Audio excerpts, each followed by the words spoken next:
India today mood off the nation सर्वे में मोदी सरकार तीसरी बार केंद्र की सत्ता पर काबिज होती नजर आ रही है।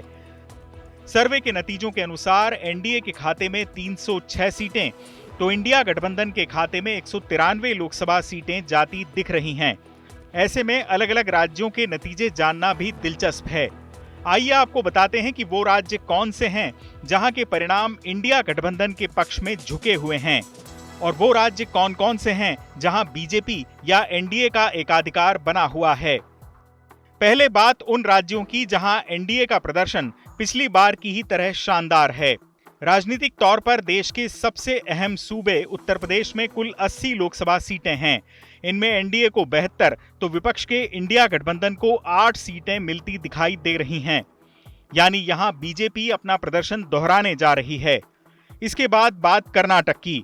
कर्नाटक विधानसभा चुनाव में कांग्रेस ने बीजेपी को सत्ता से बेदखल कर दिया, लेकिन सर्वे के मुताबिक अभी लोकसभा चुनाव हों तो सूरत वैसी नहीं रहने वाली। कर्नाटक की 28 लोकसभा सीटों में से इंडिया गठबंधन को 5 सीटें मिलती दिखाई दे रही हैं। वहीं एनडीए 23 लोकसभा सीटों पर जीत हासिल करता दिख रहा है। इसके बाद बात देश की राजधानी दिल्ली की, जहां आम आदमी पार्टी इंडिया गठबंधन में शामिल है। दिल्ली की 7 लोकसभा सीटों पर बीजेपी का कब्जा बरकरार रहता दिखाई दे रहा है।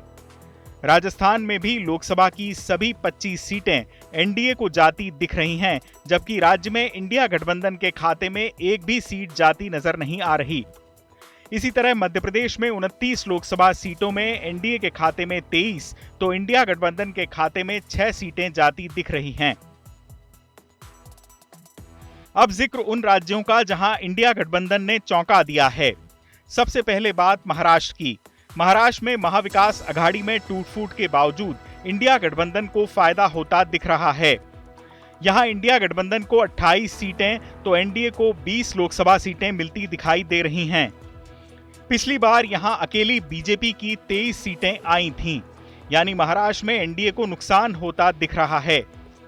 इधर बिहार में एनडीए को नुकसान और इंडिया गठबंधन को फायदा होता नजर आ रहा है।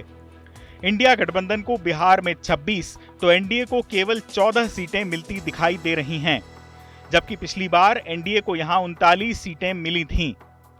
उधर ममता की अगुवाई वाले पश्चिम बंगाल की 42 लोकसभा सीटों में से विपक्ष के इंडिया गठबंधन को 24 सीटें मिलती दिख रही हैं, तो वहीं एनडीए के खाते में राज्य में 18 सीटें जा रही हैं। इसी तरह पंजाब में आम आदमी पार्टी और कांग्रेस को जबरदस्त फायदा होता दिख रहा है।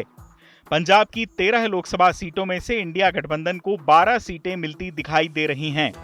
वहीं एनडीए के खाते में महज 1 सीट आ रही है। इस बार अकाली दल एनडीए में शामिल नहीं है। देश का मिजाज जानने के लिए यह सर्वे 15 जुलाई से 14 अगस्त तक सभी 543 लोकसभा सीटों पर किया गया था। बीजेपी का कहना है कि सर्वे का वक्त देश में भारी बारिश का था, जिसके कारण देश में महंगाई बढ़ गई थी, वरना एनडीए का आंकड़ा और बेहतर होता। वहीं कांग्रेस का कहना है कि मोदी सरकार का ग्राफ तेजी से गिर रहा है और लोकसभा चुनाव आते आते इंडिया गठबंधन बाजी मार जाएगा।